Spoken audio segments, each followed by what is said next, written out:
Hello everyone, स्वागत है आपका आपके अपने चैनल पढ़ के तो देख में। तो भाई कैसे हैं आप सभी, क्या हाल चाल है आप सभी के, एक बार जरूर से कमेंट करके बता देना। और क्या आपने लास्ट इसकी क्लास देखी थी? अगर जिन बच्चों ने नहीं देखा जाके जरूर देखना। उसमें हमने बात किया है आलेखी विधि द्वारा हल कैसे ज्ञात कर सकते हैं हम दो चर वाले रैखिक समीकरणों का, समीकरण युग्मों का। तो भाई यहाँ पे हम बात करने वाले हैं आज बीजगणितीय विधि के बारे में। बीजगणितीय विधि से हम किस प्रकार से हल ज्ञात कर सकते हैं दो चर वाले रैखिक समीकरण युग्म का। और इसी की एक विधि है प्रतिस्थापन विधि, उसकी भी हम इस क्लास में ही बात करने वाले हैं। ठीक है, तो आज मुख्य रूप से सबसे पहले देख लेते हैं कि बीजगणितीय विधि क्या होता है। ठीक है, और इसके अंतर्गत कौन कौन सी विधियां आती है। ठीक है, आप सभी बीजगणितीय रूप तो जानते ही हो, है ना, या मैं कहूं बीजीय रूप आप तो जानते ही हैं। तो भाई मैं अगर बात करूं बीजगणितीय रूप का, अगर हम उसको बराबर 0 के रख देते हैं तो वह हमारा समीकरण बन जाता है, तो वह हमारा बीजगणितीय समीकरण कहलाता है। अगर मैं आसान भाषा में आपको कहूं तो हमारा जो दो चर वाला रैखिक समीकरण है वह एक बीजगणितीय समीकरण ही है। ठीक है, अब वहां पर अगर मेरे पास ऐसे दो समीकरण है, मतलब मेरे पास समीकरणों का युग्म है, तो उन दोनों ही समीकरणों की सहायता से हम कुछ विधियों द्वारा उसका हल ज्ञात कर सकते हैं, तो उसे ही हम कहते हैं बीजगणितीय विधि। ठीक है, अब जो बीजगणितीय विधि है इसमें कौन कौन सी विधियां सम्मिलित है इसकी बात करते हैं। तो भाई हमारे पास कौन कौन सी विधियां हैं। सबसे पहले अगर मैं बात करूं जो हम आज पढ़ने वाले हैं, सबसे पहले जो हम आज पढ़ने वाले हैं प्रतिस्थापन विधि। क्या पढ़ने वाले हैं आज हम? प्रतिस्थापन विधि। ठीक है, फिर हम क्या पढ़ने वाले हैं? सेकंड। इसके बाद हम पढ़ेंगे विलोपन विधि, और एक अन्य विधि और हमारे पास है, वो है हमारा वज्र गुणन विधि। वज्र गुणन विधि। ठीक है, तो भाई यहां पे सबसे पहले अगर मैं बात करूं आपके प्रतिस्थापन विधि के बारे में, तो आज के लेक्चर में हम प्रतिस्थापन विधि ही पढ़ने वाले हैं। इसके अलावा विलोपन विधि तथा वज्र गुणनखंड विधि, वज्र गुणन विधि, ये दोनों हम अलग अलग लेक्चर्स में देखने वाले हैं। तो एक एक करके 3 लेक्चर हमारे पास होने वाले हैं जिसमें हम ये तीनों विधियों के बारे में बात करने वाले हैं। ठीक है, और ये तीनों विधियां ही हमारे बीजगणितीय विधि के अंतर्गत में आता है। ठीक है, तो आलेखी विधि तो आप सभी ने सीख लिया, अब सीख लेते हैं भाई बीजगणितीय विधि क्या है। करेक्ट, तो अब यहाँ पे बात करने वाले हैं किसके बारे में? प्रतिस्थापन विधि के। इसी को हम क्या कहते हैं? इसी को हम सब्स्टिट्यूशन मेथड भी कहते हैं। तो यहाँ पे हम क्या करने वाले हैं, तो हमारे पास जो चर राशियां होती हैं उनका आपस में हम प्रतिस्थापन करके यहाँ पे हल प्राप्त करते हैं। जैसे कि एग्जाम्पल के लिए अगर मैं एक समीकरण ले लूं, x धन y ऋण 1 बराबर 0, x ऋण y धन 2 बराबर 0, ये मैंने समीकरण ले लिया। ठीक है, तो यहाँ पे देख सकते हो चर कौन कौन से हैं, x और y चर हमारे पास है। अब हमें क्या प्रतिस्थापित करना है ना, किसके सापेक्ष क्या प्रतिस्थापित करना है, ये हमको समझने की जरूरत है। अब मैं कहूं अगर कि मैं यहां पर x को और 1 को इस पक्ष में लेके चले जाऊं, ठीक है, तो मुझे क्या मिल जाएगा? तो मुझे यहां पर मिल जाएगा y बराबर 1 तो धनात्मक चिन्ह के साथ और x जो है ऋणात्मक चिन्ह के साथ आएगा, तो 1 ऋण x मुझे देखने को मिलेगा। करेक्ट, तो मैंने अब यहाँ पे क्या किया है? मैंने यहाँ पे ये किया है कि मैंने y को x के पदों में लिख दिया है। करेक्ट, मैंने y बराबर क्या लिखा? 1 ऋण x लिख दिया। तो यहाँ से क्या किया मैंने? y को मैंने x के पदों में लिखा। जिन बच्चों को समझ नहीं आ रहा होगा थोड़ा सा, वो एक बार इसको लिख कर देखो, आपको अच्छे समझ में आएगा। इसको मैं आपको लिख के भी बता देता हूँ, तो जो बच्चे नोट कर रहे होंगे उनको थोड़ा आसानी हो जाएगा। यहाँ पे हमने क्या किया? हमने यहाँ पे y को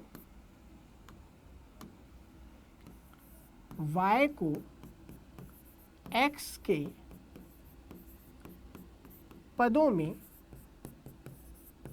प्राप्त किया। करेक्ट, प्राप्त किया, y को x के पदों में प्राप्त किया। या हम ऐसा कह सकते हैं कि हमने क्या किया? हमने यहाँ पे y को x के पदों में प्रतिस्थापित कर दिया, या हम क्या कहेंगे, या x के पदों में प्रतिस्थापित किया, प्रतिस्थापित किया, करेक्ट, ऐसा कह सकते हैं। ठीक है, तो बच्चे यहां पे आप देखो हम क्या कर रहे हैं, यहां पे हम y की जगह अगर एक ऋण x रख दें तो क्या हो जाएगा हमारे पास, y की जगह हमने रख दिया एक ऋण x रख दिया, धन 2 बराबर 0। तो ये जो पूरा समीकरण है यहाँ केवल और केवल क्या हो जाएगा हमारे पास, एक ही चर दिखाई देगा जो कि क्या होगा, x होगा, करेक्ट, सिर्फ और सिर्फ एक चर दिखाई देगा जो कि क्या हो जाएगा, x हो जाएगा। x और x कितना हो गया, देखो यहाँ पर 2x, ऋण 1 धन 2 है तो हो जाएगा धन 1 बराबर 0, करेक्ट। तो यहाँ से हम क्या कर देंगे, यहाँ से हम इसको लिख सकते हैं 2x धन 1 बराबर 0, तो x बराबर ऋण 1 बटे में 2, करेक्ट। क्लियर हुआ कि नहीं, सभी को जल्दी से बता दो फटाफट से, सभी बच्चे कमेंट करके एक बार जरूर बताना कि क्लियर हुआ कि नहीं। ठीक है, तो x का मान हमें क्या मिल गया, x का मान हमें ऋण 1 बटे 2 मिल गया। तो यहां से क्या समझ में आया भाई कि हमने यहाँ पे जब y को x के पदों में लिखा या y को हमने क्या किया, x के पदों में प्रतिस्थापित कर दिया, तो हमें क्या मिला, x बराबर ऋण 1 बटे 2 मान मिल गया। x का मान मिल गया है, तो जब x का मान मिल गया तो हमें y का भी मान मिल जाएगा। मान लेते हैं ये हमारा समीकरण 1 है और ये हमारा समीकरण 2 है, तो मैं क्या कहूँगा कि समीकरण 1 में मान रखने पर, ठीक है, समीकरण 1 में मान रखने पर मैं क्या कह सकता हूं, यहाँ पे मैं यहाँ पे x का जो मान ऋण 1 बटे 2 है यहाँ रख सकता हूं, तो क्या मिलेगा मुझे, x धन y ऋण 1 बराबर 0, करेक्ट। तो x का मान मैं क्या रख दूंगा, x का मान ऋण 1 बटे 2 धन y ऋण 1 बराबर 0, ठीक है। अब यहाँ से देखो क्या मिलेगा मुझे, y ऋण 1 बटे 2 है और ऋण 1 है, क्या मिल जाएगा, ऋण 3 बटे 2 बराबर 0। तो y का मान मुझे क्या मिल गया, अंततः 3 बटे 2 मिल गया। क्या सभी को इतना क्लियर है? तो हमें x और y दोनों के मान देखो यहाँ पे मिल चुके हैं। x का मान ऋण 1 बटे 2 मिल गया है और y का मान कितना मिल चुका है, हमें 3 बटे 2 यहाँ पर मिल गया है। क्या किया हमने, सिंपली बस क्या किया है कि हमने x के पदों में y को लिख दिया है, ठीक है, प्रतिस्थापित कर दिया है। तो हमें क्या मिला भाई, हमें x और y दोनों के मान मिल गए। किसकी सहायता से, इन दोनों ही समीकरणों के युग्म की सहायता से हमें ये हल प्राप्त हो गया। चलो कुछ क्वेश्चन देखेंगे और क्वेश्चन से आपको एकदम सभी चीजें क्लियर हो जाएगी, ये विधि बहुत अच्छे से समझ में आ जाएगा। चलो तो पहला क्वेश्चन है, x धन y बराबर 14 है, x ऋण y बराबर 4 है, इसका हल प्रतिस्थापन विधि द्वारा करना है, ठीक है।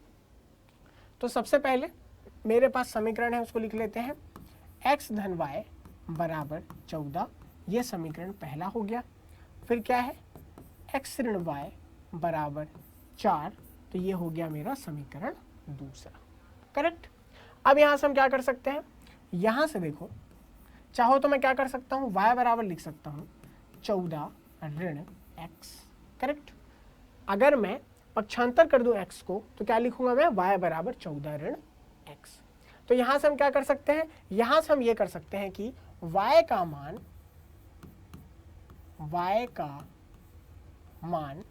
समीकरण 2 में रखने पर, समीकरण 2 में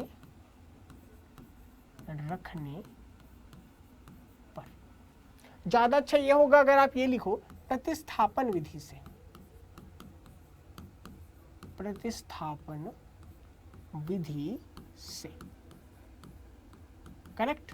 तो प्रतिस्थापन विधि से हम क्या कर रहे हैं, हम यहाँ पे y का मान x के पदों में लिखा और इस मान को हमने कहाँ रखा, समीकरण 2 में रखा। तो क्या मिल जाएगा, x ऋण y बराबर 4।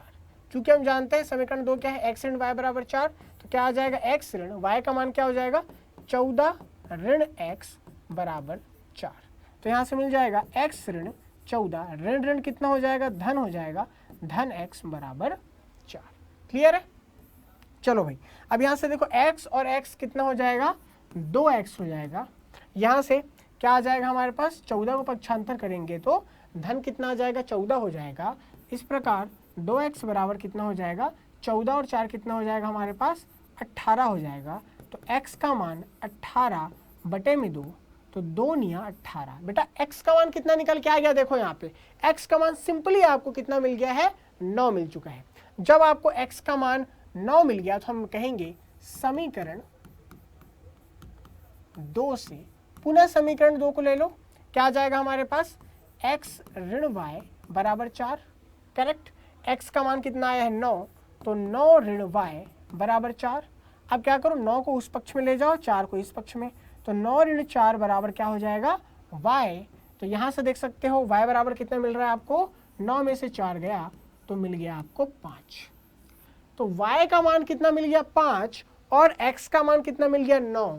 तो भाई 9 और जो आपका 5 है, यही आपका क्या है, रैखिक समीकरण युग्म का यहाँ पे हल है। ठीक है, तो इतना आई होप सभी बच्चों को क्लियर होगा। ठीक है, अब यहाँ पे क्या है, हमने देखा कि यहाँ पे जो इक्वेशंस थे हमारे, जो समीकरण थे, बहुत ही मतलब सिंपल थे, साधारण थे।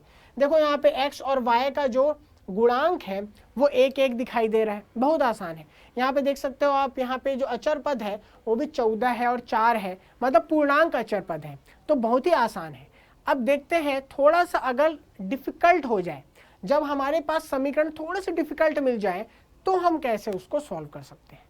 तो इसका अगला एग्जाम्पल हमारे पास कुछ इस प्रकार से है। यह भी ज़्यादा कठिन नहीं है, लेकिन थोड़ा सा डिफिकल्ट इसलिए होता है क्योंकि यहाँ पे आप देख सकते हो गुणांक जो है 7 और 15 का उपयोग किया गया है। ठीक है, बड़े बड़े गुणांक आ गए हैं यहाँ पे। करेक्ट, तो यहाँ से देखते हैं कि यहाँ पे हम कैसे हल कर सकते हैं। सबसे पहले हमेशा ये ध्यान देना कि अगर आपके पास 2 समीकरण हो और आपको प्रतिस्थापन विधि का प्रयोग करना है, ठीक है, अगर आपको इस प्रकार से 2 समीकरण है और प्रतिस्थापन विधि का प्रयोग करना है, 17x ऋण 15y बराबर 2 था, तो क्या करो इसको, ठीक है, प्रतिस्थापन विधि है तो बराबर 2 रहने दो, चलेगा। अब इसके बाद x धन 2y बराबर 3, तो बराबर 2 है, बराबर 3 है, वो क्यों रहने दो बोला, क्योंकि भाई आखिरकार इस पक्ष में ही तो आना है ना, आखिरकार हमें दूसरे पक्ष में लेके आना होता है प्रतिस्थापन विधि में, तो इसको वैसा का वैसा रहने दो, कोई दिक्कत नहीं है। यह समीकरण पहला और यह समीकरण दूसरा। अब सवाल ये खड़ा होता है सबसे पहले कि हमें कौन से समीकरण को लेके वहां पर प्रतिस्थापन का प्रयोग करना चाहिए, सवाल ये खड़ा होता है, और कौन से चर का प्रतिस्थापन करना चाहिए, ये सवाल खड़ा होता है। सबसे पहला सवाल ये खड़ा होता है, तो क्या करना चाहिए। देखो ये वाला जो हमारा इक्वेशन है 7x ऋण 15y बराबर 2, इसको अगर आप ध्यान से देखोगे तो यहाँ पे 2 कंडीशन हमें देखने को मिलते हैं, यहाँ पे हमें 2 कंडीशन देखने को मिलेंगे। क्या क्या कंडीशन है आपके पास, अगर मैं यहाँ पे y को x के पदों में लिखूं, मतलब y को मैं प्रतिस्थापित करूं, तो किस प्रकार से होगा। देखो y को अगर मैं x के पदों में लिखना चाहूं तो क्या हो जाएगा, 15y को मुझे इस पक्ष में ले जाना पड़ेगा, 2 को इस पक्ष में ले जाना पड़ेगा। करेक्ट, तो मुझे क्या मिल जाएगा, y बराबर, हल करके सभी बच्चे देख लेना, y बराबर मुझे मिल जाएगा 7x ऋण 2, और y का गुणांक 15 है तो बटे में 15। करेक्ट, मुझे ये देखने को मिलेगा। और जब मैं प्रतिस्थापित करूं x को y के पदों में लिखकर, तो क्या हो जाएगा मेरे पास, ये हो जाएगा 2 धन 15y बटे में x का गुणांक 7 है तो बटे में 7 आ गया। देखो कुछ इस प्रकार से मुझे देखने को मिलेगा। तो जब हम देख रहे हैं यहाँ पे प्रतिस्थापित कर रहे हैं तो बड़ा ही जटिल दिख रहा है। देखो 7x ऋण 2 बटे 15 दिख रहा है, कठिन है भाई। 2 धन 15y बटे 7 दिख रहा है, कठिन है थोड़ा सा। मान को रखोगे, किसी भी समीकरण में आप मान को रखोगे तो इसको रखने से थोड़ा कठिनाई होगा, क्योंकि हर में मान आपको मिल रहा है। ठीक है, चलो दूसरा वाला समीकरण को देख लो। अब तो दूसरा वाले समीकरण में हमें कौन कौन से मान देखने को मिल सकते हैं। अब यहाँ पे ध्यान से देखो, अब यहाँ पे अगर मैं लिखूँ y के लिए तो क्या आ जाएगा, y बराबर 3 ऋण x, और y का गुणांक 2 है तो बटे में 2 हो जाएगा। करेक्ट, और जब मैं x के लिए लिखूंगा तो क्या लिख सकता हूँ, x बराबर 3 ऋण 2y। क्या लिख सकता हूँ मैं, x बराबर 3 ऋण 2y। तो अब बताओ यहाँ पे सबसे सिंपल आपको कौन दिखाई दे रहा है, सबसे आसान यहाँ पे आपको कौन दिखाई दे रहा है, ये सबसे बड़ा मुद्दा है। तो ध्यान से देखो, सभी को आपको सोचने की जरूरत ही नहीं है। देखो y बराबर 7x ऋण 2 बटे 15 है, ये वाला भी देखो, दोनों में क्या है, हर में हमें मान दिखाई दे रहा है। फिर यहाँ पे y का जो मान है 3 ऋण x बटे 2 है, यहाँ पे भी हर में 2 दिखाई दे रहा है, लेकिन यहाँ पे x बराबर 3 ऋण 2y है। तो हमें यहाँ पे सबसे जो आसान तरीका है प्रतिस्थापित करने का ये दिखाई दे रहा है, x बराबर 3 ऋण 2y ज़्यादा आसान होगा क्योंकि इसके हर में हमें कोई अलग से मान नहीं दिखाई दे रहा है। तो आप क्या करना, ऐसा आपको अलग अलग लिख के नहीं देखना है, वो तो आप सबसे पहले ये देखो कि जो ज़्यादा सिंपल इक्वेशन है, ये वाला ज़्यादा सिंपल है या ये वाला। सोचो एक बार, आप सिंपली देख के बता सकते हो भाई ये वाला ज़्यादा सिंपल इक्वेशन है, सबसे पहले इसी में चलना। फिर देखना कि भाई किसके गुणांक में 1 है, तो यहाँ पर देखो भाई हाँ मेरे पास x का जो गुणांक है उसका गुणांक 1 है, बस मामला सेट है। देखो बेटा, अगर x का गुणांक 1 है मतलब अगर आप x बराबर y का मान रखते हो, x बराबर y के पदों में मान को रखते हो, या कहूँ कि x को प्रतिस्थापित करते हो, तो आपको ईजी पड़ेगा। तो जिसका गुणांक 1 है या जिसका गुणांक छोटे से छोटा है, ट्राई क्या करो कि जो गुणांक है वो छोटे से छोटा हो, उसी को प्रतिस्थापित करो। तो भाई यहां पे सिंपली क्या करो, समीकरण 2 से हम यहां पे क्या लिख सकते हैं, हम यहां पे लिख सकते हैं x बराबर 3 ऋण 2y।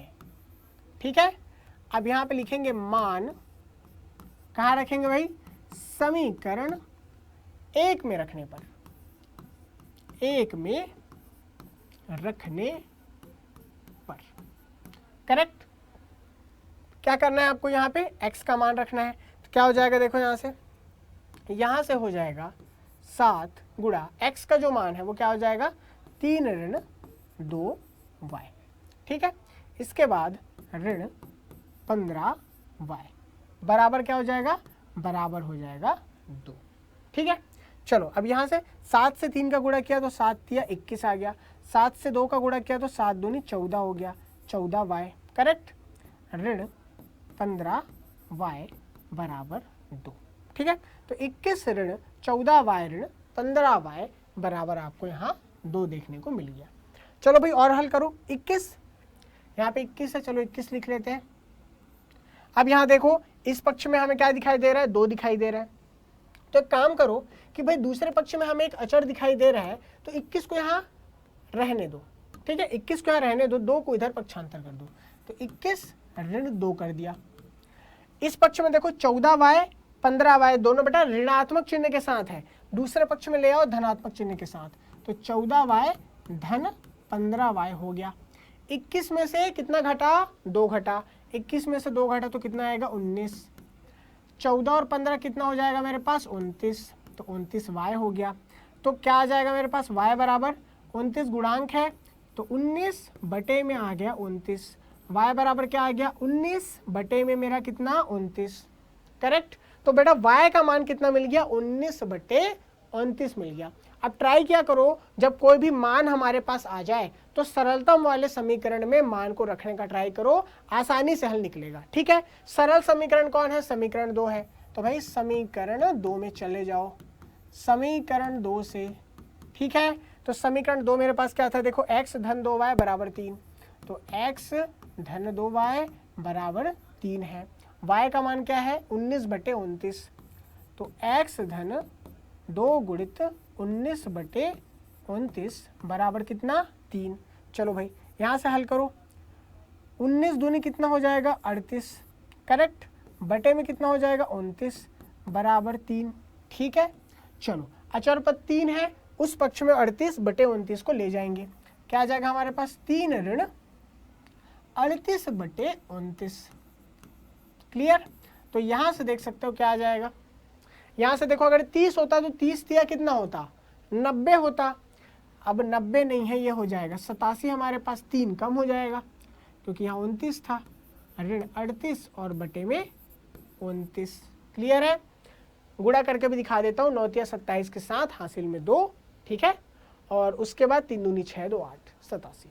चलो अब यहाँ से घटा दो, तो हमारे पास 17 है, 17 में से 9 घटाते हैं कितना आता है, सॉरी 17 में से 8 घटाते हैं कितना आता है 9 आता है, 1 वापस आ जाएगा, 8 में से 4 गया तो 4, तो बेटा 49 बटे में आ गया 29। कोई डाउट यहाँ तक, अगर किसी भी बच्चे को यहाँ तक कुछ भी डाउट है तो बिल्कुल कमेंट करके बोल सकते हैं। तो बेटा 49 बटे में क्या आ जाएगा 29 आ जाएगा हमारे पास। क्लियर है, 49 बटे 29 आ जाएगा, x का मान 49 बटे 29, और हमारे पास y का मान आया है 19/29। क्लियर है क्या सभी को? ठीक है, चलिए तो अब यहाँ पे हम देख सकते हैं x और y का मान हमारा इस प्रकार से आसानी से निकल के आ गया, जबकि हमारा समीकरण बहुत ज़्यादा सरल नहीं था, थोड़ा सा कठिन सा समीकरण था, फिर भी हमारे पास आ गया। तो इससे ज़्यादा भी कठिन आपको समीकरण देखने को मिले तो घबराने वाली बात नहीं है, आप बिल्कुल प्रतिस्थापन विधि का कहीं भी प्रयोग कर सकते हो। ठीक है, थोड़ा सा हल्का फुल्का कैलकुलेशन करने की नीड होती है, बाकी आपसे आसानी से बन जाएगा। क्लियर? चलो तो भाई एक ऐसा सवाल देख लेते हैं जिसमें हमारे पास वर्ड प्रॉब्लम दिए गए हों, यहाँ हम उसको कहते हैं इबारती प्रश्न, इबारती प्रकार के प्रश्न दिए गए हों, उसको कैसे सॉल्व करें। ठीक है, तो यहाँ पे प्रश्न है दो संख्याओं का अंतर कितना है? 26 है। एक संख्या दूसरी संख्या की 3 गुनी है, उन्हें ज्ञात कीजिए। ठीक है, तो सबसे पहले हमको क्या मानना पड़ेगा कि हमारे पास संख्याएं जो है उनको अचर वाले पदों में मान लेंगे। सबसे पहले क्या मान लेंगे? माना संख्याएं x व y है। क्या माना कि संख्याएं क्या है? x व y है। तो यहां से हम क्या लिख सकते हैं?